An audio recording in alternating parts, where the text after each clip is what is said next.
সোহেল একজন freelance videographer. রাত জেগে কাজ করাই তার অভ্যাস। একদিন একজন ক্লায়েন্ট তাকে কল করলো, একটি পুরনো বাড়িতে ডকুমেন্টারি শুট করতে হবে, রাতেই আসবেন, অর্থ ভালো।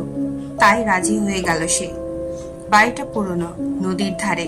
ঢোকার সাথে সাথে এক অদ্ভুত গন্ধ পেল সোহেল। ক্লায়েন্ট বলে কেউ সেখানে নেই, শুধু একটা পুরনো ক্যামেরা টেবিলে রাখা, পাশে চিরকুটে লেখা, শুট শেষ হলে ক্যামেরাটা চালু করে রেখে চলে যাবেন। সেই শুট শুরু করলো। পুরনো কক্ষ, ভাঙা জানালা, দেয়ালে ঝুলে থাকা পুরনো মানুষের ছবি। হঠাৎ এক মুহূর্তে সে দেখলো ক্যামেরার ডিসপ্লেতে কেউ পিছনে দাঁড়িয়ে আছে, অথচ ঘরে সে একা। সে ঘুরে তাকাতেই কেউ নেই। সে ভয় পেয়ে চলে গেল। পরদিন ভিডিও ফুটেজ খুলে দেখলো পুরো রাত জুড়ে ক্যামেরার পিছনে এক বৃদ্ধ দাঁড়িয়েছিল।